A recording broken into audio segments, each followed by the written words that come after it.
करेंगे अति लघु उत्तरीय प्रश्नों की। ठीक है, जैसा कि आप जानते हैं ये जो क्लास है वो आपकी विज्ञान विषय की है। ठीक है, और विज्ञान विषय भी आपको ध्यान रखना है, ये डीएलएड सेकंड सेमेस्टर की है। ठीक है, और तो बात करते हैं हम आपके प्रश्न नंबर पहले की। तो जैसा कि आप जानते हैं आपकी स्क्रीन पर प्रश्न नंबर पहला आ रहा है, तो आपको इसका आंसर देना है। तो आपके प्रश्न नंबर पहले में बोला है वयस्क मानव शरीर में कितनी अस्थियां होती हैं। तो सभी लोग जानते हैं वयस्क मानव शरीर में कितनी अस्थियां होती हैं, 206।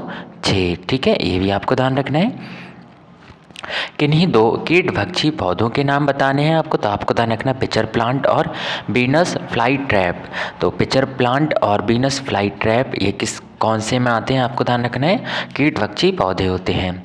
किसी तत्व के दो समस्थानिक परमाणुओं में किसकी संख्या भिन्न होती है। अगर दो परमाणु आपस में समस्थानिक हैं तो उनमें किन की संख्या समान नहीं होती है, इनका कहने का मतलब यह है। तो आपको ध्यान रखना है समस्थानिक परमाणुओं में परमाणु क्रमांक बराबर होता है, और आपको पता है अगर परमाणु क्रमांक बराबर है तो उनमें इलेक्ट्रॉन और प्रोटॉन की संख्या बराबर है, जबकि न्यूट्रॉन की संख्या उनमें बराबर नहीं होगी, यह आपको ध्यान रखना है। ठीक है, तो इस तरह से आपको इसमें क्या लिख देना है, किसी तत्व के दो समस्थानिक परमाणु में न्यूट्रॉन की संख्या भिन्न होती है। चाल किसे कहते हैं, इसका मात्रक क्या है। तो आप जानते हैं किसी वस्तु के विस्थापन की दूरी को चाल कहते हैं, अर्थात कोई वस्तु है किसी विस्थापन को जितने समय में मतलब ठीक है तय करती है उसको हम उस वस्तु की चाल कहते हैं। यह आपको ध्यान रखना है। विस्थापन से मतलब यहाँ पर दूरी से है, ये भी आपको ध्यान रखना है। यानी आप कह सकते हैं ठीक है, यानी कोई वस्तु है जितने समय में किसी दूरी को चलती है वो उस वस्तु की चाल कहलाती है। चाल का मात्रक क्या होता है, मीटर प्रति सेकेंड, और संकेत एम प्रति एस होता है। बात करेंगे हम आपके कार्य किसे कहते हैं और इसकी इकाई क्या है।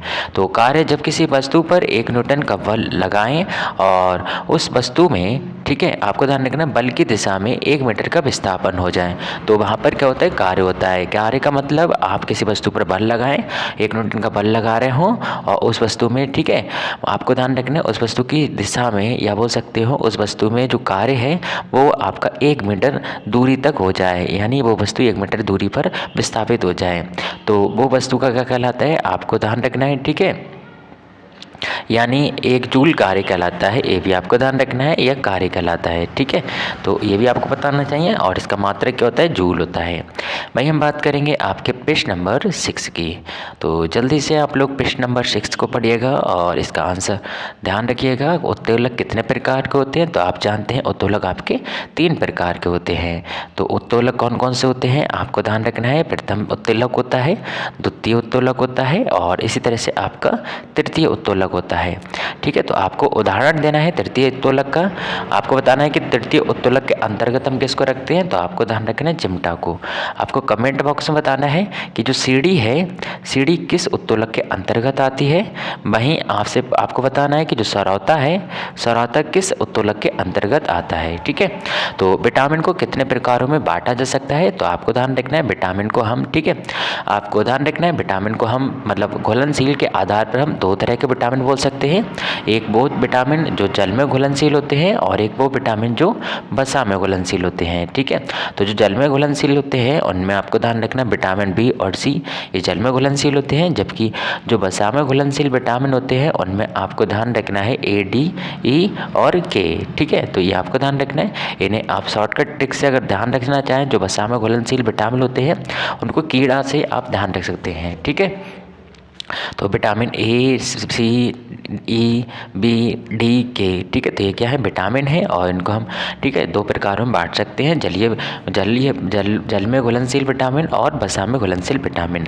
बात करेंगे किसी एक ऐसे भोज्य पदार्थ का नाम बताना है जो मात्र जंतुओं से प्राप्त होता हो। कोई ऐसा भोज्य पदार्थ है जो हमसे जंतुओं से प्राप्त होता हो, तो आपको पता है बैक्टीरिया से आपको क्या प्राप्त होता है। ठीक है, यानी दूध में क्या होता है, बैक्टीरिया किस में कन्वर्ट करता है, दूध को दही में कन्वर्ट कर देता है, तो आपको ध्यान रखना है। ठीक है, तो इसी के साथ फिलहाल बोला है किसी भोज्य पदार्थ का नाम बताना जो जंतु से प्राप्त होता हो। ठीक है, तो जंतु से हम क्या प्राप्त करते हैं, दूध प्राप्त करते हैं, ये भी आपको ध्यान रखना है। और जो मांसाहारी लोग होते हैं वो, या सर्वाहारी जो लोग होते हैं, आपको ध्यान रखना है वो मांस को भी खाते हैं, तो उन्हें जंतु से ही प्राप्त होता है ये भी आपको ध्यान रखना है। शरीर वर्धक भोज्य पदार्थ किसे कहते हैं, तो जो प्रोटीन युक्त भोज्य पदार्थ होते हैं उन्हें हम शरीर वर्धक भोज्य पदार्थ कहते हैं। यानी प्रोटीन वर्धक जो भोज्य पदार्थ होते हैं वो क्या होते हैं, प्रोटीन। ठीक है, आपको ध्यान रखना है प्रोटीन युक्त होते हैं। ठीक है, जो शरीर में वृद्धि करते हैं। बात करेंगे हम आपके पृष्ठ नंबर 9 की। तो पृष्ठ नंबर 9 की बात करें तो आपको ध्यान रखना है, ठीक है, सॉरी 10 की बात करें तो न्यूट्रॉन की खोज किस वैज्ञानिक ने की थी। तो आपको एक ट्रिक ध्यान रखनी है, ईंट पर नाच। ठीक है, ईंट पर नाच ये आपको ध्यान रखना है। और तो इसमें आपको देखो क्या क्या ध्यान रखना है। तो ईंट पर नाच में आपको क्या क्या ध्यान रखना है, आपको ध्यान रखना है ई का मतलब इलेक्ट्रॉन, इलेक्ट्रॉन की खोज थॉमसन ने की। वहीं आपको पी मतलब प्रोटॉन की खोज रदरफोर्ड ने की। और आपका नाम मतलब न्यूट्रॉन, न्यूट्रॉन की खोज चैडविक ने की। ठीक है, तो आपको ध्यान रखना है यहाँ पर पूछा है न्यूट्रॉन की खोज किसने की, तो आपको ध्यान रखना है जेम्स चैडविक ने की थी। जीवाणुओं से होने वाले रोगों के नाम बताने हैं आपको। तो कोई से भी जीवाणु से जो होने वाले रोग हैं वो आपको बता देने हैं। तो आपको ध्यान रखना है जीवाणु से कौन सा रोग होता है, एक तो आपका हैजा जीवाणु से होता है, और निमोनिया भी जो होता है वो आपका, ठीक है, जीवाणु यानी बैक्टीरिया से होता है। ठीक है, तो ये भी आपको ध्यान रखना है। वहीं हम बात करेंगे आपके कुछ अन्य महत्वपूर्ण प्रश्नों की, प्रश्न नंबर 12 की। इसमें आपको क्या ध्यान रखना है, वनस्पति कोशिका एवं प्राणी कोशिका में कोई दो अंतर बताने हैं। तो वनस्पति कोशिका और प्राणी कोशिका में कोई दो अंतर बताने हैं आपको। तो आपको ध्यान रखना है वनस्पति कोशिका की अगर बात करें तो वनस्पति कोशिका में आपको ध्यान रखना है कोशिका भित्ति पाई जाती है, जबकि जंतु कोशिका में, ठीक है, ये कोशिका भित्ति उपस्थित नहीं होती है। तो आपको क्या ध्यान रखना है, वनस्पति कोशिका और प्राणी कोशिका में क्या क्या अंतर है कि उनमें कोशिका भित्ति का अंतर है। ठीक है, यानी जो जंतु कोशिकाएं होती हैं, ठीक है, उनमें आपको ध्यान रखना है आपका कोशिका भित्ति जो होती है उसकी उपस्थिति नहीं होती है, यानी वो अनुपस्थित होती है। जबकि ये पेड़ पौधे यानी बोल सकते हैं वनस्पतियों में ये कोशिका भित्ति पाई जाती है। इसमें क्लोरोप्लास्ट बहुत सामान्य होते हैं और इसमें क्लोरोप्लास्ट नहीं होते हैं, ये भी आपको ध्यान रखना है। तो मेन पॉइंट का ध्यान रखना है आपको, क्लोरोप्लास्ट और कोशिका भित्ति ये वनस्पति कोशिकाओं में पाई जाती है, जबकि प्राणी कोशिका में ये अनुपस्थित होती हैं, ये भी आपको ध्यान रखना है। समस्थानिक किसे कहते हैं और उदाहरण सहित आपको समझाना है। तो आप जानते हैं एक ही तत्व के भिन्न भिन्न परमाणु जिनकी परमाणु संख्या अर्थात परमाणु क्रमांक समान हो लेकिन द्रव्यमान संख्या अर्थात द्रव्य, ठीक है, जिसे हम क्या कहते हैं द्रव्य भार भी कहते हैं, ये भी आपको ध्यान रखना है। ठीक है, यानी परमाणु भार भिन्न भिन्न हो यानी अलग अलग हो तो उन्हें हम समस्थानिक कहते हैं। तो आपको ध्यान रखना है प्रकृति में हाइड्रोजन के 3 समस्थानिक पाए जाते हैं, उन समस्थानिक में आपको नाम भी ध्यान रखने हैं। तो आपको ध्यान रखना है समस्थानिक मतलब परमाणु क्रमांक सेम होंगे लेकिन परमाणु भार जो है वो अलग होंगे। जैसे कि यहाँ पर एक हाइड्रोजन का परमाणु भार 1 और एक का 2 और दूसरे का, ठीक है, तीसरे का 3 होता है, ये आपको ध्यान रखना है।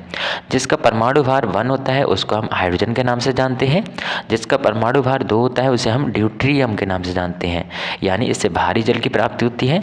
और जिसका परमाणु भार 3 होता है उसे हम ट्राइटियम के नाम से जानते हैं, ये आपको ध्यान रखना है। और ये किसके समस्थानिक है, हाइड्रोजन के समस्थानिक हैं। आपको कार्बन के 2 समस्थानिकों के नाम बताने हैं, कमेंट बॉक्स में बताइएगा कार्बन के 2 समस्थानिक के नाम, ठीक है, कौन कौन से हैं ये आपको बताना है। तो बोला है कशेरुकी प्राणियों के उत्सर्जी अंगों के नाम लिखने हैं। तो जो कशेरुकी जो प्राणी होते हैं उनके उत्सर्जी अंगों के नाम बताने हैं आपको। तो आपको ध्यान रखना उनमें फेफड़े, गुर्दे और त्वचा ये उनमें किसका काम करते हैं, उत्सर्जी अंगों की तरह काम करते हैं, यानी उत्सर्जन का काम करते हैं, ये आपको ध्यान रखना है। ठीक है, इसी के साथ साथ बात करेंगे हम शारीरिक व्यतिक्रम किसके कारण होता है। तो शारीरिक जो व्यतिक्रम है ये किसके कारण होता है ये आपको बताना है। तो ये दूषित भोजन, दूषित वातावरण, सूक्ष्म जीवों के प्रकोप से शारीरिक व्यतिक्रम होता है। तो जो शारीरिक व्यतिक्रम है आपको ध्यान रखना है किस वजह से होता है, तो ये दूषित भोजन खाने से होता है, दूषित वातावरण में रहने से होता है और सूक्ष्म जीवों के प्रकोप से भी ये चीज़ फैलती है। बात करेंगे हम आपके प्रश्न नंबर 16 की। तो आपको ध्यान रखना है संक्रामक रोग किसे कहते हैं। तो संक्रामक रोग ऐसे रोग होते हैं जो किसी एक व्यक्ति से दूसरे व्यक्ति तक प्रत्यक्ष या अप्रत्यक्ष रूप से पहुंच जाते हैं, उन्हें हम संक्रामक रोग कहते हैं। ठीक है, तो इसमें सबसे बड़ा आपने बीमारी देखी थी कोरोना। ठीक है, तो कोरोना से आप परिचित होंगे। तो कोरोना क्या थी, एक तरह की संक्रमण, ठीक है, बीमारी थी, ये आपको ध्यान रखना है, यानी एक व्यक्ति से दूसरे व्यक्ति में फैल रही थी। ठीक है, इसी से बात करेंगे हम वर्धी प्रजनन प्रजनन किसे कहते हैं? तो बढ़ती प्रजनन आपको ध्यान रखना है शकरकंद में होता है, ठीक है। पूछ सकता है कि बढ़ती प्रजनन किसमें पाया जाता है, तो आपको ध्यान रखना है शकरकंद में होता है, ठीक है। तो ये भी आपको पता होना चाहिए। तो बढ़ती प्रजनन प्रायः पौधों में पाया जाता है, जब पौधों के बढ़ती भाग जैसे कि जड़, तना, पत्ती, इनमें आपको ध्यान रखना नए पौधे का जन्म होता है, इनसे नए पौधे का जन्म होता है। मतलब बोल सकते हैं जड़ से एक नया पौधा बन गया, या फिर उसके तने से एक नया पौधा बन गया, या फिर उसके पत्ती से एक नया पौधा बन गया। तो ऐसे पौधों को हम बढ़ती प्रजनन कहते हैं, यानी वो पौधे बढ़ती प्रजनन करते हैं, ठीक है। ये आपको ध्यान रखना है। एग्जाम्पल आपको क्या ध्यान रखना है? शकरकंद का। वहीं बात करते हैं आपके पृष्ठ नंबर 18 यानी संचारी रोग किसे कहते हैं? तो आपको पता है संचारी यानी संचार, ठीक है। तो संचार करते हैं यानी, ठीक है, आसानी से फैलते हैं। तो वे सभी रोग जिनके तत्कालिक कारक सूक्ष्म जीव होते हैं और ये रोग एक दूसरे मनुष्य तथा छुआछूत के कारण फैलते हैं, उन्हें संचारी रोग कहते हैं।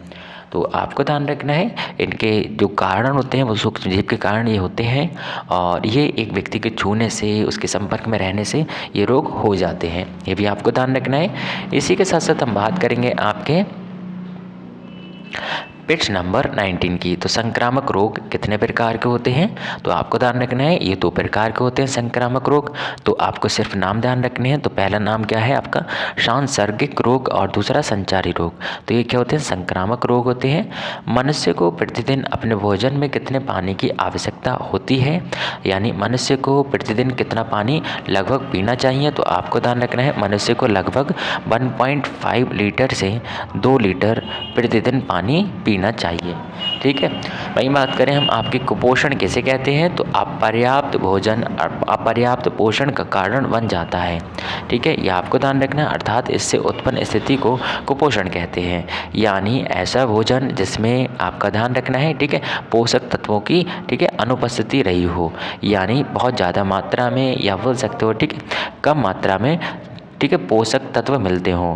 पोषक तत्व बोले तो जैसे कि व्यक्ति को ज़रूरत होती है विटामिन्स की, व्यक्ति को ज़रूरत होती है प्रोटीन्स की, व्यक्ति को ज़रूरत होती है वसा की, ठीक है। तो ये आपको ध्यान रखना है। और व्यक्ति को ज़रूरत होती है कार्बोहाइड्रेट, ग्लूकोज की, ठीक है। तो ये भी आपको ध्यान रखना है।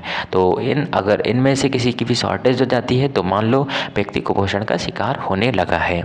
बात करते हैं प्रश्न नंबर 22 की। तो घेंघा नामक रोग किस पौष्टिक तत्व की कमी से होता है? तो आप जानते हैं ये रोग निवारण के लिए बोला जाता है कि सोयाडीन, जो आपका सोयाडीन नमक है, ठीक है, उसको खाना चाहिए। अर्थात, ठीक है, आपको ध्यान रखना है ये किसकी कमी से होता है? आयोडीन नामक तत्व की कमी से होता है, ये भी आपको ध्यान रखना है। वहीं बात करें हम आपके पृष्ठ नंबर 23 की। तो भोजन के परिरक्षण की कौन सी विधियां विद्यमान है? परिरक्षण बोले तो उसके संरक्षण के लिए, भोजन को सुरक्षित करने के लिए। भोजन की परिरक्षण की प्रमुख विधियों की अगर बात करें तो अंतराल से उबालना, और आपको ध्यान रखना ठंडा करना, यानी ये कह रहे हैं कि ऐसा, ठीक है, मतलब उनको उबालना और ठंडा करना, ये भी आपको ध्यान रखना है। उबालना और ठंडा करना, ठीक है। तो आपको ध्यान रखना है ये कौन सी विधि है? परिरक्षण विधि है। भोजन को हम सुरक्षित करने के लिए तो उबालते हैं, और कुछ भोजन को हम ठंडा भी करके रखते हैं। वहीं बात करें हम आपके पृष्ठ नंबर 20, ठीक है, मतलब इसी पृष्ठ में अन्य विधि आपको ध्यान रखना है। सुखाना, सुखाते भी हैं कुछ भोजन को, ठीक है। और वहीं आपको ध्यान रखना है ठंडा भी करते हैं, अचार तैयार करते हैं, और रसायनों के द्वारा उनको सुरक्षित रखते हैं, और डिब्बाबंदी करके उनको सुरक्षित रख सकते हैं। कुछ प्रमुख संक्रामक रोगों के नाम बताने हैं आपको, जैसे कि हैजा, टीबी, खसरा, टाइफाइड, डिप्थीरिया, पेचिस, सुजाक, पीलिया, प्लेग, चेचक, कुकर खांसी, टिटनेस, ये सब क्या है आपको ध्यान रखना है संक्रामक रोग होते हैं, ठीक है। ये आपके संक्रामक रोग होते हैं, यानी एक से दूसरे में ये आसानी से जा सकते हैं। वहीं बात करें यौगिक किसे कहते हैं? तो आपको ध्यान रखना है 2 या 2 से अधिक तत्व जब निश्चित अनुपात में संयोग करके एक नया पदार्थ का निर्माण करते हैं, तो बना जो नया पदार्थ है उसको हम यौगिक के नाम से जानते हैं। तो उदाहरण के लिए आपको ध्यान रखना है जैसे कि H2O, ठीक है। तो इसमें H और O का एक निश्चित अनुपात है, जिस अनुपात के माध्यम से ये आपका, ठीक है, H2O यौगिक के निर्माण करते हैं। वहीं बात करेंगे हम आपके पृष्ठ नंबर 26 की। तो पृष्ठ नंबर 26 में आपको क्या ध्यान रखना है, मिश्रण क्या है, तो आपको ध्यान रखना है 2 या 2 से अधिक, ठीक है, पदार्थ अनिश्चित अनुपात में मिलाकर आपको ध्यान रखना है जो पदार्थ तैयार होता है या जो पदार्थ हम तैयार करते हैं उसे हम मिश्रण कहते हैं। जैसे कि एग्जाम्पल में सिरका कह सकते हैं और पीतल कह सकते हैं, ठीक है, कांच और बालू का मिश्रण भी कह सकते हैं। और इसी तरह से बात करेंगे प्रतीक कितने किसे कहते हैं, तो आपको ध्यान रखना है प्रतीक किसे कहते हैं, किसी वस्तु के नाम को कम से कम शब्दों में व्यक्त करने का एक तरीका होता है जिसे हम, ठीक है, मतलब आपको ध्यान रखना है उस तत्व का प्रतीक कहते हैं। तो बात करेंगे हम पास पड़ोस में, ठीक है, आस पड़ोस में होने वाले परिवर्तन कितने प्रकार के हो सकते हैं, ये आपको ध्यान रखना है। मतलब आस पड़ोस में हम जो परिवर्तन देखते हैं वो कितने प्रकार के होते हैं, तो आपको ध्यान रखना है वो कई प्रकार के हो सकते हैं। इनमें कुछ प्रमुख परिवर्तन आपको ध्यान रखने हैं, जैसे कि तीव्र एवं मंद परिवर्तन, ठीक है। वहीं आपका ध्यान रखना है अनुकूल तथा प्रतिकूल परिवर्तन होते हैं। इसी के साथ साथ हम देखेंगे नियमित और अनियमित परिवर्तन होते हैं, ठीक है। इसी के साथ साथ प्रत्यावर्तित, आपको ध्यान रखना प्रत्यावर्तित परिवर्तन होते हैं। इसी के साथ साथ भौतिक तथा रासायनिक परिवर्तन भी होते हैं, ये आपको ध्यान रखना है। और आपके नियंत्रित और अनियंत्रित परिवर्तन भी होते हैं, और वहीं कृत्रिम परिवर्तन भी देखने को मिलते हैं, तो ये भी आपको जानकारी होनी चाहिए। वहीं हम बात करेंगे पृष्ठ नंबर 29 की। तो आपको 29 में क्या ध्यान रखना है, मिट्टी, आपको ध्यान रखना है पलट हल किस प्रकार का कुंड काटता है। तो जो मिट्टी पलट कुंड हल है ये किस प्रकार का कुंड काटता है, ये आपको ध्यान रखना है, ठीक है। तो किस प्रकार का कुंड काटता है, तो आपको ध्यान रखना है ये आयताकार कुंड काटता है। परमाणु का आवेश क्या होता है, तो आपको ध्यान रखना है परमाणु का आवेश शून्य होता है, यानी आपको ध्यान रखना है, ठीक है, जो आयन होते हैं उन पर आवेश होता है, ना कि परमाणु पर आवेश होता है। परमाणु पर आवेश कितना माना जाता है, शून्य माना जाता है, ये भी आपको ध्यान रखना है, ठीक है।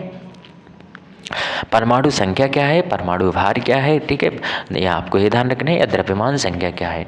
तो वह मूलभूत संख्या जो उस परमाणु के नाभिक में प्रायः प्रोटॉनों की संख्या को बतलाती है, ये आपको ध्यान रखना है, ठीक है।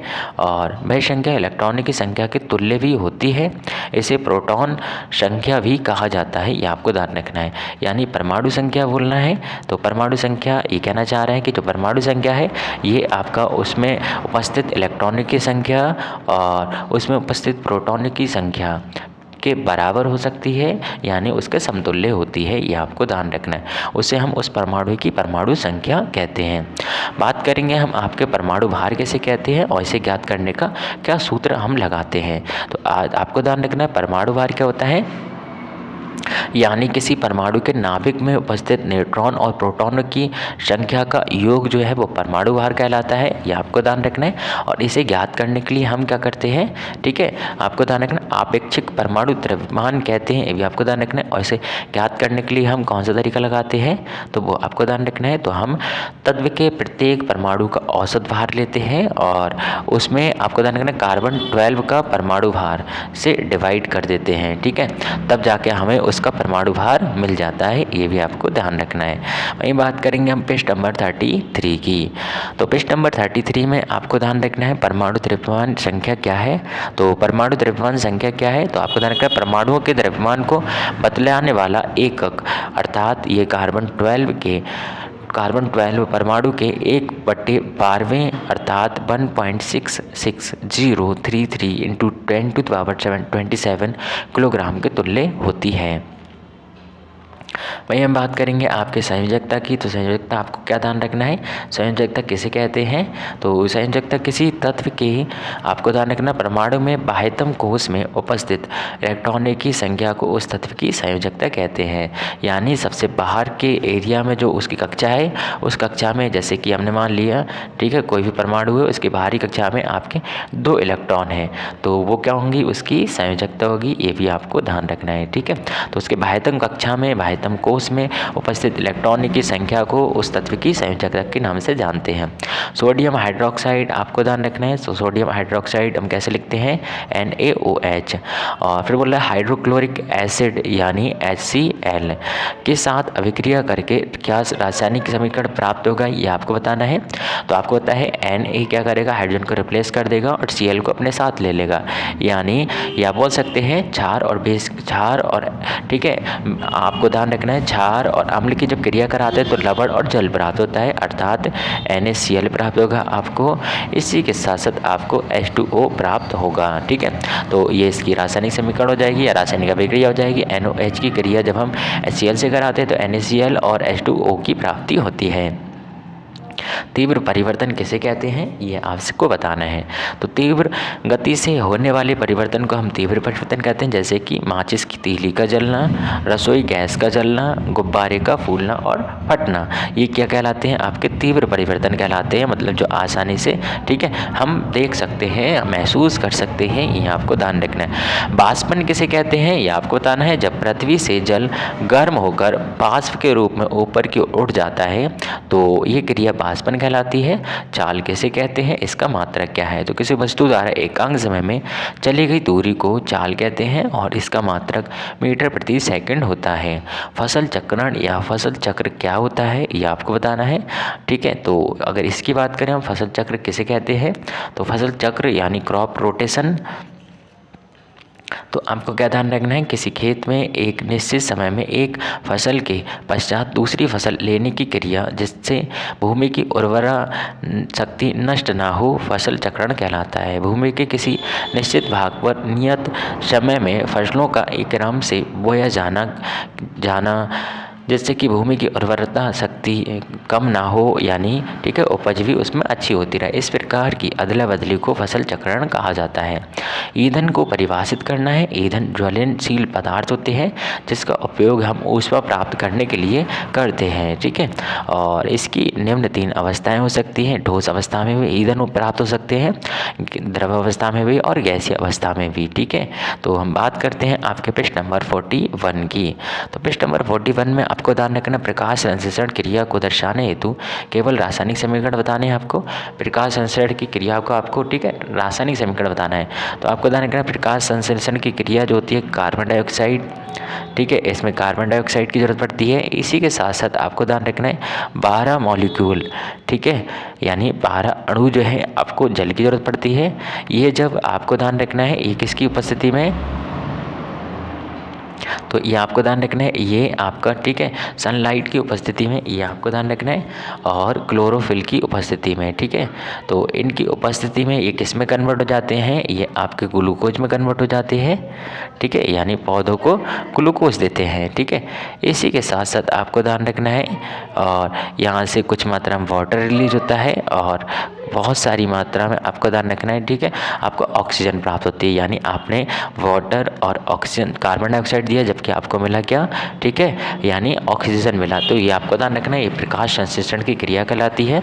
तो इसमें आपको क्या ध्यान रखना है, 6 मॉलिक्यूल ऑफ कार्बन डाइऑक्साइड की क्रिया जब हम 12 मॉलिक्यूल ऑफ, ठीक है, जल से कराते हैं, तो ये जो क्रिया है सनलाइट और क्लोरोफिल की उपस्थिति में होती है, जिसमें ये क्रिया में आपको ध्यान रखना है ग्लूकोज, वाटर और आपको ऑक्सीजन की प्राप्ति होती है। ठीक है, तो ये भी चीज़ें आपको बहुत अच्छे से ध्यान रखनी है। इस तरह हम बात करेंगे आपके पृष्ठ नंबर 42 की। तो पृष्ठ नंबर 42 को अगर बात करें तो जांघ की अस्थि का नाम बताना है आपको। जांघ की अस्थि का नाम क्या है, फीमर। तो आपसे पूछ सकता है शरीर की सबसे बड़ी अस्थि का नाम बताना है, तो आपको ध्यान रखना है क्या है, फीमर। वहीं शरीर की सबसे छोटी अस्थि का नाम ध्यान रखना है आपको, तो उसे हम कहते हैं स्टेपीज। ठीक है, तो ये नाम भी आपको ध्यान रखने हैं। ठीक है, फीमर और स्टेपीज। वहीं बात करें हम आपके 4Na, इन्होंने लिखा है 4 आपका Na, ठीक है, और इसकी रिएक्शन जब हम ऑक्सीजन से कराते हैं, यानी इसे ऑक्सीजन की उपस्थिति में जब हम जलाते हैं तो हमें क्या प्राप्त होता है, ये आपको बताना है। तो आपको ध्यान रखना है, आपको सोडियम ऑक्साइड प्राप्त होता है। ठीक है, तो ये भी आपको ध्यान रखना है। तो इस तरह से एजुकेशन इसकी एक कंप्लीट हो जाएगी। ठीक है, तो ये छोटी छोटी चीज़ें से आपको आनी चाहिए। आप बड़ी अलर्ट में आ चुके हैं। तो बात करते हैं हम आपके पृष्ठ नंबर 44 की। तो पृष्ठ नंबर अगर 44 की बात करें तो इसमें देखिएगा आपको क्या क्या ध्यान रखना है। पृष्ठ नंबर 44 में आपसे बोला है किसी परमाणु को दर्शाने के लिए, ठीक है, परमाणु संख्या, द्रव्यमान संख्या और तत्व का प्रतीक प्रदर्शित करने के लिए निर्धारित तरीके को लिखना है। तो हम किस तरीके से दिखा सकते हैं, उसकी परमाणु संख्या भी उसमें आ जाए, ठीक है, द्रव्यमान संख्या भी आ जाए और तत्व का संकेत भी आ जाए। तो हम किस तरह के, ठीक है, संकेत का उपयोग करते हैं, तो आपको ध्यान रखना है। जैसे कि मान लो कोई परमाणु है हमारे पास X, जिसका प्रतीक X है, अब उसकी परमाणु संख्या और, ठीक है, द्रव्यमान संख्या दिखानी है। तो आपको क्या ध्यान रखना है, तो इसमें देखिएगा आपको क्या क्या ध्यान रखना है। तो आपको ध्यान रखना है, हमने क्या करा, जो उसका परमाणु द्रव्यमान होता है वो हम लिखते हैं ऊपर यानी घात में, और जो इसका परमाणु भार होता है आपको ध्यान रखना है, ठीक है, सॉरी, जो परमाणु द्रव्यमान होता है, परमाणु भार होता है वो घात में लिखते हैं, और जो परमाणु क्रमांक होता है उसको हम Z से लिखते हैं और वो इसके सापेक्ष लिखते हैं, ये भी आपको ध्यान रखना है। और इसको हम ऐसे भी लिख सकते हैं, आपने इस तरह से भी चीज़ें देखी होंगी, ठीक है, यानी इधर हम क्या लिख सकते हैं, Z यानी परमाणु क्रमांक, और इधर हम लिख सकते हैं परमाणु भार, ठीक है। जैसे कि आपने देखा होगा हाइड्रोजन, हाइड्रोजन को हम क्या लिखते हैं, इधर परमाणु क्रमांक लिखते हैं और इधर उसका भार लिखते हैं, ठीक है, परमाणु भार। तो ये आपको ध्यान रखना है, ये इनका तरीका होता है लिखने का। इस तरह से हम बात करेंगे आपके पेज नंबर 45 की। टीकाकरण क्या है ये आपको बताना है। टीकाकरण की परिभाषा की बात करें, टीकाकरण यानी आपका बोले तो वैक्सीनेशन, ठीक है। तो वैक्सीनेशन भी आप सभी लोग जानते होंगे, ठीक है, कोरोना ने आपको बहुत कुछ सिखा दिया। तो बात करते हैं हम वैक्सीनेशन की, तो आपको ध्यान रखना, उपयुक्त समय पर रोगजनक की कुछ मात्रा शरीर में पहुँचाने से एक विशेष प्रकार के रोग के विरुद्ध प्रतिरोधक क्षमता का विकास हो जाता है। इस विधि से रोगों का उपचार टीकाकरण द्वारा कराया जाता है, जिसे हम टीकाकरण कहते हैं। बच्चों को BCG का टीका प्रथम बार जन्म से 9 माह के अंदर और दूसरी बार 5 वर्ष बाद लगवाना चाहिए। तो आपको ये ध्यान रखना है कि जो BCG टीका है, अगर कोई बच्चा है उसने अगर जन्म लिया है तो आपको ध्यान रखना है 9 माह के अंदर उसका एक टीका लग जाना चाहिए। वहीं दूसरा टीका आपको ध्यान रखना है 5 वर्ष के अंदर उसको BCG का टीका लग जाना चाहिए। यानी ये विभिन्न प्रकार के रोगों से आपका, ठीक है, रक्षा करता है। ऐसी DPT का टीका होता है, ये भी आपको ध्यान रखना है, ठीक है। तो अब हम बात करते हैं आपके पेज नंबर 46 की। सरल मशीन कितने प्रकार की होती हैं और इनके बारे में आपको बताना है। तो सरल मशीन 5 प्रकार की होती है। कितने प्रकार की होती है? 5 प्रकार की होती है। तो इसमें देखिएगा आपको क्या क्या चीज़ें ध्यान रखनी है सरल मशीन में। सरल मशीन में आपको ध्यान रखना है, सरल मशीन में एक उत्तोलक कहते हैं, एक को पेच कहते हैं और एक को झुका तल कहते हैं, ये आपको ध्यान रखना है। और इसी के साथ साथ आप बात करेंगे, ठीक है, घिरनी की और आपका पहिया और आपको ध्यान रखना धुरी, ठीक है। तो ये क्या है? 5 प्रकार की, ठीक है, सरल मशीनें हैं, ये भी आपको ध्यान रखना है, सही है। तो हम बात करते हैं अब आपके कुछ अन्य महत्वपूर्ण तत्वों की, जिसमें देखिएगा आपको क्या ध्यान रखना है। आपसे बोला है सौरमंडल में सूर्य के सबसे नज़दीक स्थित ग्रह का नाम बताना है। तो आपको ध्यान रखना है सबसे नज़दीक कौन सा पड़ता है? बुध, ठीक है। फिर उसके बाद कौन सा पड़ता है? आपको ध्यान रखना है शुक्र। फिर तीसरे नंबर पे जाके कहीं हमारी पृथ्वी पड़ती है, ये भी आपको ध्यान रखना है, ठीक है। और सबसे लास्ट में क्या पड़ता है, यानी दूरी के क्रम में आपका वरुण पड़ता है, ये भी आपको ध्यान रखना है, ठीक है। तो सौरमंडल में सूर्य के सबसे नज़दीक ग्रह का नाम क्या है? आपके बुध ग्रह का। आपको ये भी ध्यान रखना है बुध ग्रह और शुक्र ग्रह, ये 2 ऐसे ग्रह हैं जिनके कोई भी उपग्रह नहीं है, ये भी आपको पता होना चाहिए। इसी के साथ साथ हम बात करेंगे आपके पृष्ठ नंबर 48 की। मानव की खोपड़ी में उपस्थित हड्डियों की कुल संख्या कितनी है? तो आपको ध्यान रखना है मानव की खोपड़ी में जो हड्डियों की संख्या है वो कितनी है? 29 है, ये आपको पता होना चाहिए। इसी के साथ साथ हम बात करेंगे आपके कुछ अन्य महत्वपूर्ण प्रश्नों की, यानी पृष्ठ नंबर 49 की। तो कीटों में वर्ज्य पदार्थों का निष्कासन किस उत्सर्जी अंगों के द्वारा किया जाता है? तो जो कीट हैं उनके अंदर, ठीक है, जो उत्सर्जन का कार्य है वो किस, ठीक है, आपको बताना है किस अंग के द्वारा किया जाता है। उत्सर्जन का जो कार्य होता है इनका किस अंग के द्वारा होता है, ये आपको बताना है, ठीक है। तो उस अंग का आपको नाम क्या ध्यान रखना है, उसको हम बोलते हैं मेलपिगियन, यानी निसर्ग नलिकाएं होती हैं जो मुख्य इनके उत्सर्जन इंद्रियां होती हैं, यह आपको ध्यान रखना है। निसर्ग। तृतीय प्रकार के उत्तोलक के कोई 2 उदाहरण आपको बताने हैं, तो आपको ध्यान रखना है तृतीय प्रकार के ठीक है उत्तोलक में आपको एक तो ध्यान रखना है चिमटा और दूसरा ध्यान रखना है आपको चाकू। ठीक है, तो ये क्या है आपके तृतीय प्रकार के उत्तोलक के अंतर्गत रख सकते हैं हम। वहीं हम बात करेंगे आपके सिरके की, तो सिरके का रासायनिक नाम आपको ध्यान रखना है, इसे हम एसिटिक एसिड कहते हैं और इसका जो रासायनिक नाम होता है वो आपको ध्यान रखना है और इसका रासायनिक सूत्र भी ध्यान रखना है। ठीक है, तो सिरका क्या है, एक तरह का अम्ल होता है, ये भी आपको ध्यान रखना है। मेस्टन हल का मुख्य कार्य क्या होता है, तो ये ऊपर की मिट्टी को नीचे और नीचे की मिट्टी को ऊपर करता है। तो मेस्टन हल क्या करता है कि जो मिट्टी नीचे दबी है उसको ठीक है ऊपर करना और जो मिट्टी ऊपर है उसको नीचे दबाना, एक इसका काम होता है, मेस्टन का कार्य होता है, ये भी आपको पता होना चाहिए। इसी के साथ साथ हम बात करेंगे आपके पृष्ठ नंबर 53 की। पृष्ठ नंबर 53 में आपको ध्यान रखना है नवीकरणीय और एवं अनवीकरणीय संपदा में मुख्य अंतर आपको बताना है।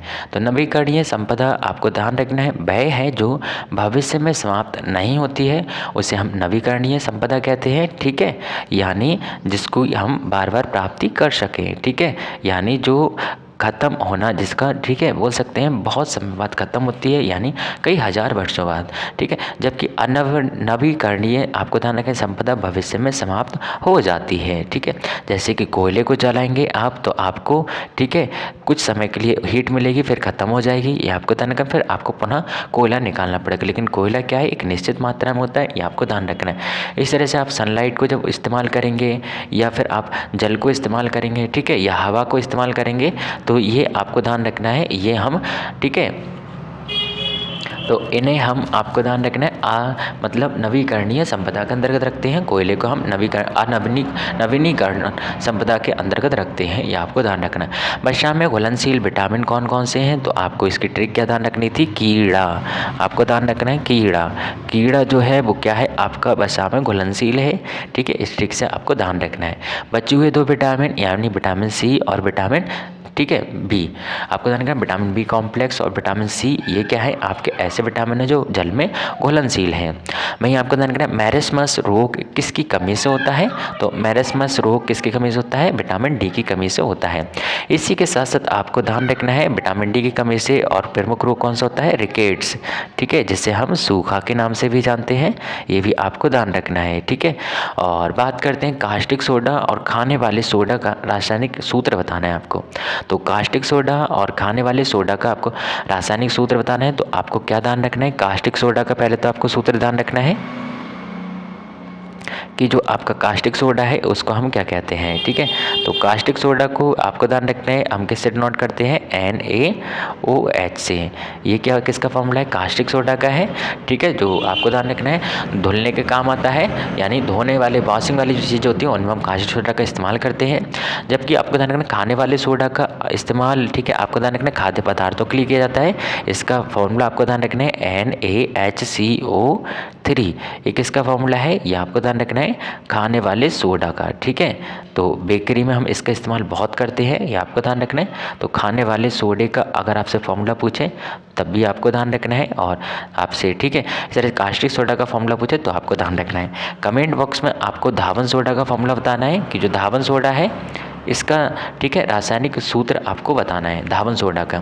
किसी एक कीटनाशक पदार्थ का नाम बताना है, तो आपको ध्यान रखना है कोई एक कीटनाशक पदार्थ, तो मैं आपको ध्यान रखना है मैलेथियन क्या है, एक तरह का कीटनाशक पदार्थ है।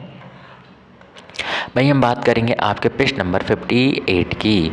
तो पृष्ठ नंबर 58 में आपको क्या बताना है, सूर्य की पृथ्वी से दूरी कितनी है, तो लगभग आपका मानी जाती है 15 करोड़ ठीक है किलोमीटर, यानी आपका बोल सकते हैं 14.96 करोड़ क्या है सूर्य और पृथ्वी के मध्य की दूरी है।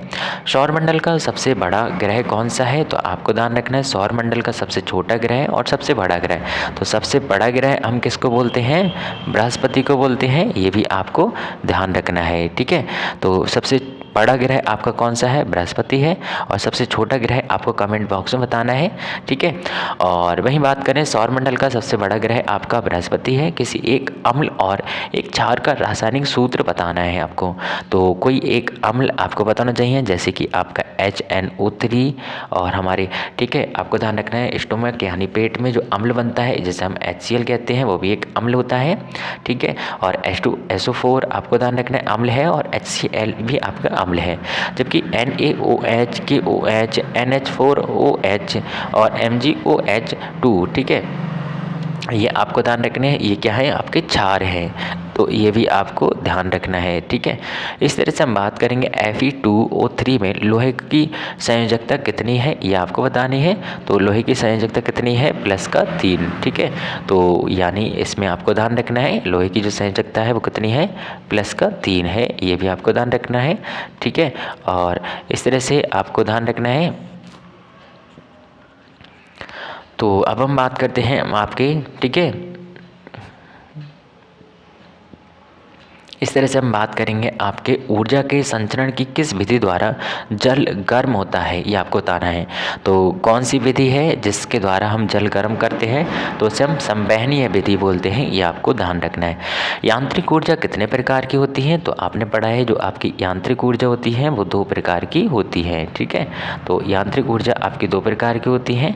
तो वो कौन कौन सी 2 प्रकार की होती हैं? उनमें आपको पहली ध्यान रखनी है, एक को हम गतिज ऊर्जा बोलते हैं, यानी आपको काइनेटिक ऊर्जा बोलते हैं, और दूसरे को आपको ध्यान रखना है स्थितिज ऊर्जा बोलते हैं, यानी किसी अपनी स्थिति के कारण जो उसके अंदर ऊर्जा आती है उसे स्थितिज ऊर्जा बोलते हैं, और अपनी गति के कारण जो ऊर्जा आती है उसे गतिज ऊर्जा कहते हैं, ठीक है। आपको फॉर्मूला अगर ध्यान रखें तो आप तक रख सकते हैं 12mv², और इसमें आपको ध्यान रखना है, ठीक है, mgh, ठीक है। तो बात करते हैं हम आपके कुछ अन्य महत्वपूर्ण और तत्वों की, जैसे कि पेज नंबर 64 की। इसमें आपको ध्यान रखना है मेंडलीव की मूल आवर्त सारणी में कितने आवर्त एवं कितने वर्ग होते हैं। तो मेंडलीव की जो मूल आवर्त सारणी थी उसमें आपको बताना है कितने, ठीक है, आवर्त और कितने वर्ग हैं। तो आपको ध्यान रखना है मेंडलीव की जो मूल आवर्त सारणी है उसमें आपको ध्यान रखना है आवर्तों की संख्या कितनी है? 7। और जबकि आपको ध्यान रखना है वर्ग की संख्या कितनी है?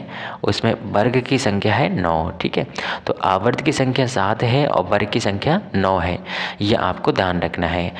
आकाशगंगा किसे कहते हैं? तो आकाशगंगा असंख्य तारों का विशाल पुंज होता है, यानी आकाशगंगा में बहुत सारे तारे पाए जाते हैं जिसमें अधिकांश तारे आँखों द्वारा दिखाई नहीं देते हैं। यूनानी भाषा में इन्हें गैलेक्सी कहते हैं, ये भी आपको ध्यान रखना है, ठीक है। तो हमारी जो गैलेक्सी है, हमारी जो आकाशगंगा है, इसका नाम क्या है? मिल्की वे। और हमारी मिल्की वे यानी आकाशगंगा की पड़ोसी जो गंगा है उसका नाम क्या है आपको बताना है, ठीक है। तो उसका नाम क्या है? एंड्रोमेडा। और वहीं ध्यान रखना है मिल्की वे का आकार पूछ लेता है तो आपको इसका आकार ध्यान रखना है, इसका आकार कैसा है? सर्पिलाकार है, ठीक है। तो ये भी आपको ध्यान रखना है। वहीं बात करें सौरमंडल के ग्रहों के नाम बताने हैं आपको, तो आपको ध्यान रखना बुध, सौरमंडल में कितने ग्रह हैं? हमारे 8 ग्रह हैं। पहले 2006 से पहले कितने ग्रह होते थे? 9। जबकि 8वां जो 9वां जो ग्रह था जिसे बौने ग्रह की श्रेणी में रख दिया वैज्ञानिकों ने, ये भी आपको ध्यान रखना है, ठीक है। तो वर्तमान में जो 8 ग्रह हैं उनमें बुध, शुक्र, पृथ्वी, मंगल, बृहस्पति, शनि, अरुण और वरुण, ये आपको ध्यान रखना है, ठीक है। और ये दूरी के बढ़ते क्रम, मतलब आपको ध्यान रखना है, ठीक है, दूरी के बढ़ते क्रम में भी ये क्रम रहता है, ये भी आपको ध्यान रखना है। तारामंडल क्या है ये आपको बताना है। आकाश में कुछ तारे सुंदर आकृतियों के रूप में व्यवस्थित होते हैं, इन आकृतियों को हम तारामंडल कहते हैं। बात करेंगे हम आपके पृष्ठ नंबर 68 की।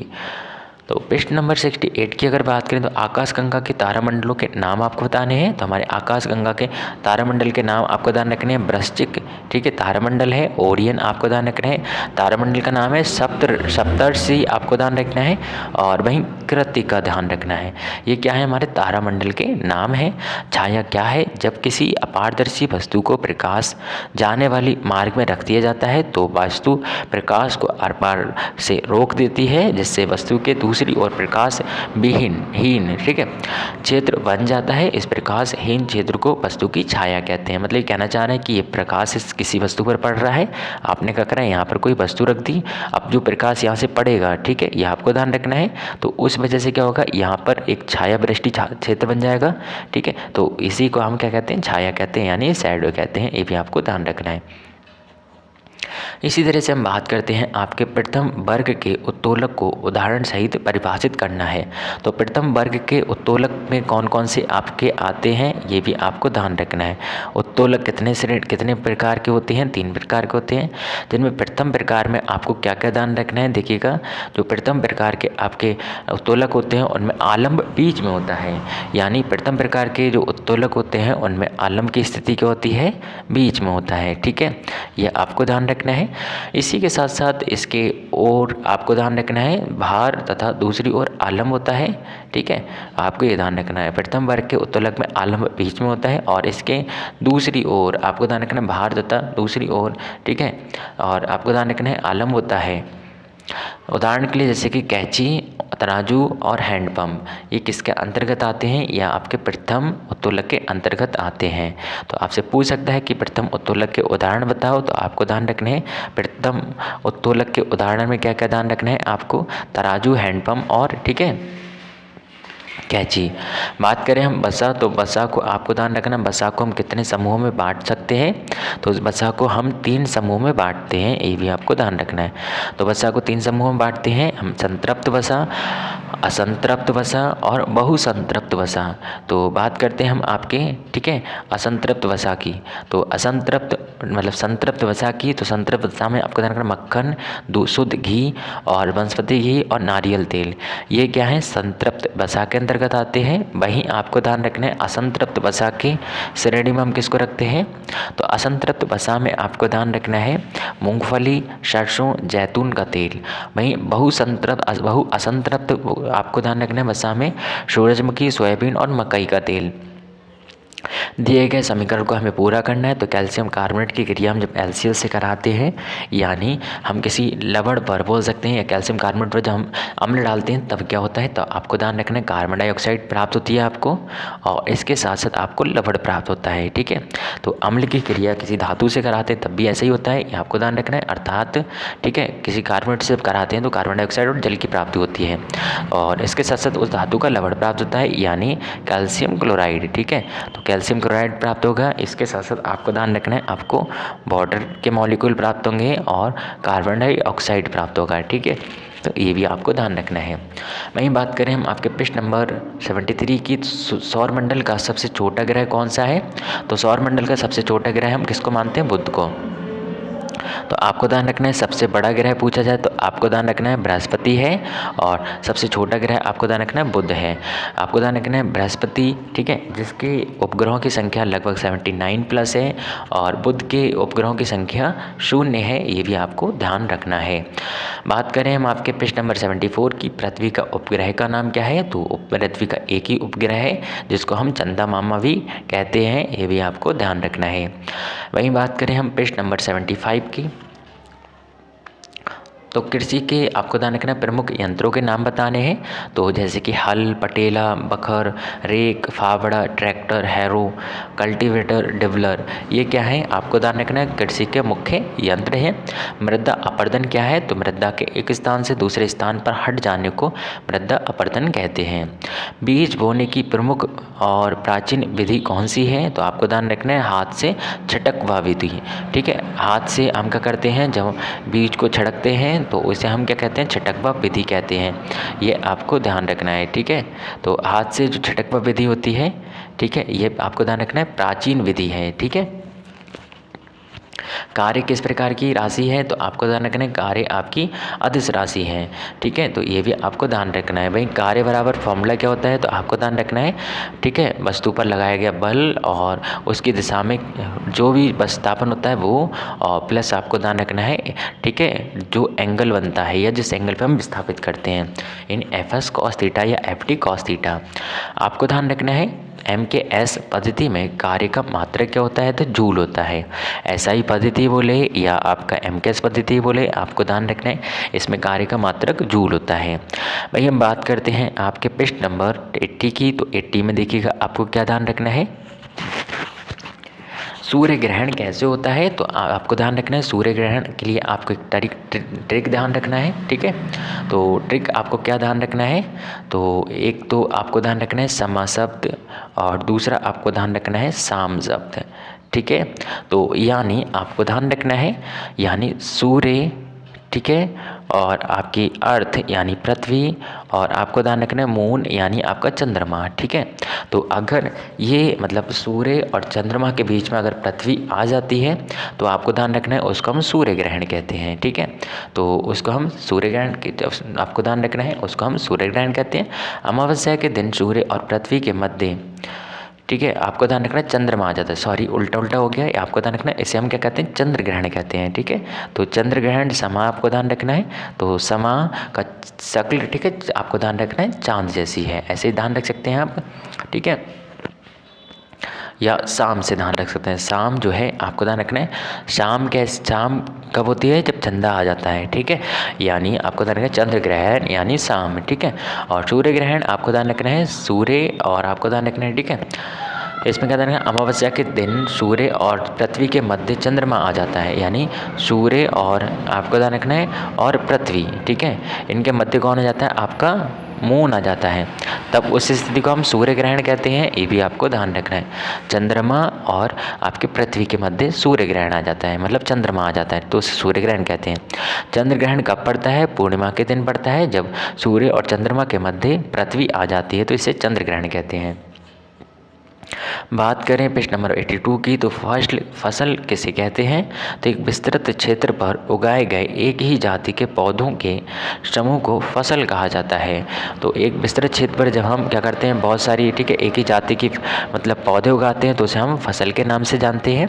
फसल कितने प्रकार की होती है, तो आपने देखा सामान्यतः ये 2 प्रकार की होती है, लेकिन आप इसे, ठीक है, 3 प्रकार का मान सकते हैं। तो आपको ध्यान रखना है, तो 3 प्रकार में आपको पहली प्रकार ध्यान रखनी है खरीफ की फसल, फिर आपको ध्यान रखनी है जायद की फसल, और फिर आपको ध्यान रखनी है, ठीक है, जायद की फसल, और फिर आपको ध्यान रखनी है आपकी रबी की फसल, ठीक है। तो खरीफ की फसल में कौन कौन सी फसलें आती हैं, आपसे पूछ सकता है, जायद की फसल और रबी की फसल आपसे पूछ सकता है कि ये कब कब बोई जाती है, कब कब काटी जाती है, कौन कौन सी फसलें इनके अंतर्गत रखी जाती हैं, ठीक है। इस तरह से हम बात करेंगे पेज नंबर 84 की, सिंचाई की प्रमुख विधियाँ कौन सी हैं। तो सिंचाई की प्रमुख विधियों में आपको महत्वपूर्ण बात क्या ध्यान रखनी है, प्रवाह विधि सिंचाई की एक प्रमुख विधि है, क्यारी विधि, कुंड विधि, वलय स्थिति और बांड विधि, आपको ध्यान रखना है बांड विधि, और आपको ध्यान रखना है आपका, ठीक है, ड्रिप विधि। ये सब क्या है, आपकी सिंचाई की प्रमुख विधियां हैं। वहीं बात करेंगे हम पेज नंबर 85 की, तो इसमें आपको क्या ध्यान रखना है, आशवन विधि का उपयोग किस कार्य में किया जाता है। तो आशवन विधि का उपयोग हम पेट्रोलियम से मिट्टी का तेल, पेट्रोल, डीजल आदि को निर्मित करने में आशवन विधि को हम अपनाते हैं, ठीक है। तो मिट्टी का तेल प्राप्त करने, पेट्रोल, डीजल आदि को प्राप्त करने के लिए हम आशवन विधि का उपयोग करते हैं, ठीक है। वहीं जीवाश्म ईंधन किसे कहते हैं, कोयला और पेट्रोलियम को जीवाश्म ईंधन कहा जाता है। वहीं ऊर्जा के असीमित स्रोत यानी नवीकरणीय स्रोत कौन से हैं, तो आपको ध्यान रखना वायु, जल, बायोगैस, गैस, सूर्य पुनः प्राप्त होने वाली ऊर्जाओं में से एक है, अर्थात इनके असीमित स्रोत माने जाते हैं। वहीं बात करेंगे रुधिर को ऊर्जा कहाँ से प्राप्त होती है, तो रुधिर को ऊर्जा हमें भोजन से प्राप्त होती है, ये आपको ध्यान रखना है। वहीं आपको ध्यान रखना है जीवन के अस्तित्व को बनाए रखने हेतु कौन से साधन आवश्यक हैं, तो जीवन के अस्तित्व के लिए भोजन, कपड़ा, मकान, यातायात, शिक्षा और मनोरंजन के साधन बहुत ही ज़्यादा आवश्यक हैं। बात करेंगे हम पेज नंबर 90 की, तो आपको ध्यान रखना है पेज नंबर 19 की अगर बात करें तो बल किसे कहा जाता है। तो बल आपका ध्यान रखना है किसी पदार्थ अथवा वस्तु की स्थिति में परिवर्तन करने के लिए जिस भौतिक राशि की आवश्यकता होती है उसे बल कहते हैं। यानी किसी वस्तु की स्थिति को अगर हमें बदलना है, उसकी दिशा को बदलना है, तो हमें बल लगाना पड़ता है, यानी धक्का एक तरह का होता है, ठीक है। तो परिवहन के साधन मुख्य रूप से किस पर निर्भर करते हैं, तो ये पेट्रोलियम उत्पादों पर निर्भर करते हैं। विद्युत ऊर्जा का उपयोग कहाँ होता है? तो विद्युत ऊर्जा का उपयोग आपने देखा पंखे, मशीनों, फ्रिज, टीवी, कूलर आदि में कर सकते हैं, ठीक है। और वहीं आपको ध्यान रखना है बायोगैस से क्या आशय है? तो बायोगैस यानी गोबर गैस प्लांट से उत्पन्न जो गैस होती है उसे हम बायोगैस कहते हैं। ऊर्जा के सीमित स्रोत यानी अनवीकरणीय स्रोत कौन कौन से हैं? तो आपको ध्यान रखना है जैसे जिन्हें हम पुनः प्राप्त नहीं कर सके, जैसे कि पत्थर का कोयला, और आपको ध्यान रखना है पेट्रोलियम उत्पाद ऊर्जा के, ठीक है, असीमित स्रोत हैं, ये आपको ध्यान रखना है, सीमित स्रोत हैं। वहीं 95 की बात करें तो झुके तल की सहायता से आप किस प्रकार का कार्य आसानी से कर सकते हैं, ठीक है। तो झुके तल की सहायता से आप भारी भार को ट्रक में आसानी से चढ़ा सकते हैं, ये भी आपको ध्यान रखना है। वहीं कोशिका किसे कहते हैं? आपको ध्यान रखना है प्रश्न नंबर 19। तो कोशिका हम कैसे कहते हैं? मानव शरीर जिन असंख्य छोटी छोटी इकाइयों से मिलकर बना होता है उनको हम, ठीक है, उन इकाइयों को कोशिका कहते हैं। केंद्रक क्या है? तो आपको ध्यान रखना है केंद्रक कोशिका का सबसे महत्वपूर्ण अंग माना जाता है। ये कोशिका के बीच में उपस्थित होता है और कोशिका रस का ही सघन पिंड होता है, ये आपको ध्यान रखना है। यानी कोशिका रस का ही एक आपका सघन पिंड होता है, ये भी आपको ध्यान रखना है। ये अधिक गहरे रंग का होता है और अतः इसको कोशिका में आसानी से पहचाना जा सकता है। केंद्रक ही कोशिका का जीवन होता है, ये भी आपको ध्यान रखना है। केंद्रक जीव द्रव्य क्या है? तो केंद्रक के अंदर के गाढ़े तरल और चिपचिपे पदार्थ को हम केंद्रक जीव द्रव्य कहते हैं। कोशिका के प्रमुख कितने अंग होते हैं? तो कोशिका के 3 अंग होते हैं, कोशिका भित्ति, कोशिका द्रव्य और केंद्रक। तो कोशिका के प्रमुख रूप से 3 अंग आपको ध्यान रखने हैं, कोशिका भित्ति, कोशिका द्रव्य और आपको ध्यान रखना है, ठीक है, कोशिका भित्ति और आपको ध्यान रखना कोशिका द्रव्य और आपको ध्यान रखना है केंद्रक, ठीक है। तो ये कोशिका के प्रमुख अंग हैं। इसी तरह से हम बात करेंगे आपके पेज नंबर 100 की। तो वैकल्पिक ऊर्जा के कौन कौन से स्रोत हैं? तो वैकल्पिक ऊर्जा के स्रोत में अगर बात करें तो सौर ऊर्जा, गतिमान वायु, जल, समुद्री और ज्वार भाटा, जैव मात्रा, ठीक है, वैकल्पिक ऊर्जा के स्रोत माने जाते हैं। सोलर कुकर से आप क्या समझते हैं? इसका कहाँ उपयोग होता है? तो सौर ऊर्जा को ऊष्मा के रूप में एकत्रित करके इसको सोलर कुकर द्वारा भोजन पकाने में उपयोग किया जाता है, ठीक है। तो सौर ऊर्जा को हम ऊष्मा के रूप में एकत्रित करते हैं और इसको सोलर कुकर द्वारा हम भोजन को पकाने में, ठीक है, हेल्प करवाते हैं। बात करेंगे पेज नंबर 102 की। तो शॉर्ट सेल किसे कहते हैं? तो सूर्य की प्रकाश ऊर्जा को विद्युत ऊर्जा में परिवर्तित होने की युक्ति को, सूर्य की प्रकाश ऊर्जा को विद्युत ऊर्जा में परिवर्तित होने की युक्ति को सौर सेल कहा जाता है। अधिक संख्या में विद्युत धारा प्रवाहित करने के लिए अधिक संख्या में सोलर सेलों की आवश्यकता होती है और जिसे हम सोलर पैनल कहते हैं। हैंडपंप किस उत्तोलक का उदाहरण है? तो आपको ध्यान रखना प्रथम उत्तोलक का। तो आपको ध्यान रखना कैंची, ठीक है, आपको ध्यान रखना कैंची किसके उत्तोलक है? आपको ध्यान रखना प्रथम उत्तोलक है। और वहीं आपको ध्यान रखना चाकू, आपको ध्यान रखना है किसका उत्तोलक है? तो चाकू जो है आपका, ठीक है, तृतीय प्रकार का उत्तोलक है। वहीं बात करेंगे हम आपके कुछ अन्य महत्वपूर्ण तत्वों की, जैसे कि आपको ध्यान रखना है, आपको ध्यान रखना है प्रथम, द्वितीय और तृतीय उत्तोलकों के एक एक उदाहरण की। तो प्रथम उत्तोलक में आपको ध्यान रखना है हैंडपंप, द्वितीय उत्तोलक में पहिए वाली ट्रॉली आपको ध्यान रखनी है और तृतीय उत्तोलक में आपको चिमटी ध्यान रखनी है। बात करें जल ऊर्जा में कौन सी ऊर्जा होती है? तो जल ऊर्जा में बहते हुए जल में गतिज ऊर्जा होती है। इस गतिज ऊर्जा को जल विद्युत संयंत्र द्वारा विद्युत ऊर्जा में बदल दिया जाता है। इस प्रकार बहते हुए जल गतिज ऊर्जा का स्रोत है, ठीक है। ज्वार भाटा के किस प्रकार के स्रोत हैं? ठीक है, तो ज्वार, आपको ध्यान रखना, ज्वारीय लहरों यानी तरंगों में अपार गतिज ऊर्जा होती है। इस ऊर्जा को विद्युत ऊर्जा में परिवर्तित किया जा सकता है। इस प्रकार ज्वार भाटा का नवीनीकरणीय ऊर्जा के स्रोत के रूप में आती है। भारत में ज्वारीय जल से विद्युत तैयार की जाती है और इस पर नवीन खोज और शोध कार्य लगातार चलते रहते हैं, ये भी आपको ध्यान रखना है। बात करेंगे हम आपके 107 की। इस तरह से हम बात करेंगे आपके 107 प्रश्न की, ठीक है। तो यानी 107वें प्रश्न की अगर बात करें तो ऊर्जा संरक्षण का नियम क्या है? तो ऊर्जा के संरक्षण के नियम के अनुसार ऊर्जा का ना ही विनाश होता है और, ठीक है, और ना ही हम इसे उत्पन्न कर सकते हैं। हम क्या कर सकते हैं? इसको एक रूप से दूसरे रूप में बदल सकते हैं, ये आपका ध्यान रखना है। यानी केवल एक प्रकार की ऊर्जा का दूसरे प्रकार की ऊर्जा में परिवर्तन होता है। ऊर्जा ना तो उत्पन्न की जा सकती है और ना ही नष्ट की जा सकती है, अतः ब्रह्मांड की संपूर्ण ऊर्जा सदैव नियत रहती है।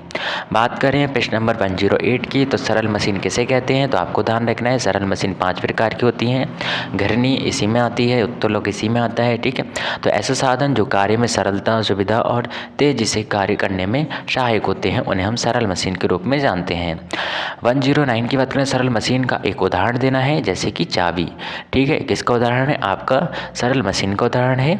बात करें ऊतक कितने प्रकार के होते हैं? तो ऊतक आपको ध्यान रखना है, उपकला ऊतक, संयोजी ऊतक, संवहन ऊतक, पेशी ऊतक और तंत्रिका ऊतक, ठीक है, आदि के प्रकार के होते हैं, यहाँ आपको ध्यान रखना है। इसी के साथ साथ आपको ध्यान रखना है प्रश्न नंबर 11, तो जीवन की आधारभूत क्रियाएं क्या हैं? तो जीवन की आधारभूत क्रियाओं हमें ध्यान रखना है पोषण, श्वसन, उत्सर्जन, परिसंचरण और नियंत्रण और समन्वय और वृद्धि तथा प्रजनन, ये आपको ध्यान रखना है जीवन के, ठीक है, आधारभूत क्रियाएं होती हैं। बात करेंगे 112 की यानी 112 की, जीवधारियों में प्रजनन की कौन कौन सी विधियां होती हैं? तो जीवधारियों में प्रजनन की विधियों को हम 3 भागों में बांट सकते हैं, बढ़ती प्रजनन, अलैंगिक प्रजनन और लैंगिक प्रजनन। लैंगिक प्रजनन मानवों में होता है, ठीक है। अलैंगिक प्रजनन आपने देखा हाइड्रा, ठीक है। तो और वही बात करें बढ़ती प्रजनन में आपको ध्यान रखना है, जैसे कि आपका, ठीक है, शकरकंद जो है ये बढ़ती प्रजनन का उदाहरण है। इनमें जड़, तना, पत्ती का सहारे से नए पौधे का मतलब उत्पत्ति होती है, आपको ध्यान रखना है। अलैंगिक प्रजनन में आपको ध्यान रखना है, जरूरी नहीं है कि इसमें 2, ठीक है, आपका ध्यान रख सकते हैं 2 लिंग का होना जरूरी नहीं है, अर्थात इसमें एक ही लिंग से, ठीक है, संतान उत्पन्न की जा सकती है। लैंगिक प्रजनन में 2, ठीक है, माध्यमों का होना जरूरी है, यानी एक का मादा और एक का नर होना आवश्यक होता है। सोलर पैनल का प्रयोग निम्नलिखित मतलब विशेष रूप से कहाँ किया जाता है?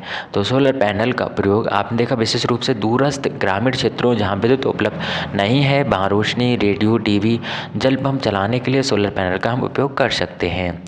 पवन ऊर्जा क्या है? तो वायु के गतिशील होने से उत्पन्न गतिज ऊर्जा को पवन ऊर्जा के रूप में जानते हैं। बेकिंग सोडा का रासायनिक सूत्र आपको ध्यान रखना है, तो बेकिंग सोडा का आपको रासायनिक सूत्र ध्यान रखना है NaCH ये आपको ध्यान रखना है, ठीक है। इसी के साथ साथ हम बात करेंगे आपके कुछ अन्य तत्वों की। तो अन्य तत्वों में देखिएगा आपको क्या ध्यान रखना है, तो बेकिंग सोडा आपको ध्यान रखना है, इसका उपयोग क्या करते हैं? त्वचा को गोरा बनाने के लिए हम बेकिंग सोडा का उपयोग कर सकते हैं, त्वचा को नमी मुक्त रखने के लिए, और खाद्य पदार्थों में खमीर के लिए, केक के लिए और ब्लीचिंग एजेंट के रूप में हम बेकिंग सोडा का इस्तेमाल कर सकते हैं। वहीं ध्यान रखना है वसा में घुलनशील किन्हीं 2 विटामिन के नाम बताने हैं, तो आपको ध्यान रखना है वसा में घुलनशील कौन से 2 विटामिन हैं? विटामिन बी कॉम्प्लेक्स और विटामिन सी, ये आपको ध्यान रखना है, ठीक है। इन्हें जल में घुलनशील विटामिन, आपको ध्यान रखना है जल में घुलनशील विटामिन होते हैं, और जबकि वसा में घुलनशील विटामिन आपको ध्यान रखना है कौन कौन से हैं? कीड़ा, यानी आपको ध्यान रखना है विटामिन के, vitamin E, vitamin D, vitamin A, ये क्या है? वसा में घुलनशील विटामिन है, जबकि जल में घुलनशील विटामिन आपको ध्यान रखना है बी और सी हैं, ठीक है। और इनके अगर नाम की बात करें तो आपको ध्यान रखना है विटामिन सी को हम एस्कॉर्बिक, ठीक है, एसिड बोलते हैं। विटामिन बी को आपको ध्यान रखना है बी कॉम्प्लेक्स के नाम से भी जानते हैं, और B1 को थाइमिन कहा जाता है, B2 को राइबोफ्लेविन कहा जाता है, B3 को नियासिन कहा जाता है, B5 को पेंटाथेनिक एसिड कहा जाता है, जबकि B6 को आपको ध्यान रखना है, ठीक है, और B7 को बायोटिन कहा जाता है, B9 को फॉलिक एसिड कहा जाता है, ठीक है, और B12 आदि, ये सब क्या है? आपके जल में घुलनशील विटामिन है। वसा में घुलनशील विटामिन की अगर बात करें तो आपको देना विटामिन ए जिसे हम रेटिनॉल के नाम से जानते हैं, विटामिन डी जिसे हम कैल्सिफेरॉल कहते हैं, और विटामिन ए जिसे हम टोकोफेरॉल कहते हैं, और इसी तरह से हम विटामिन के को जानते हैं, ठीक है।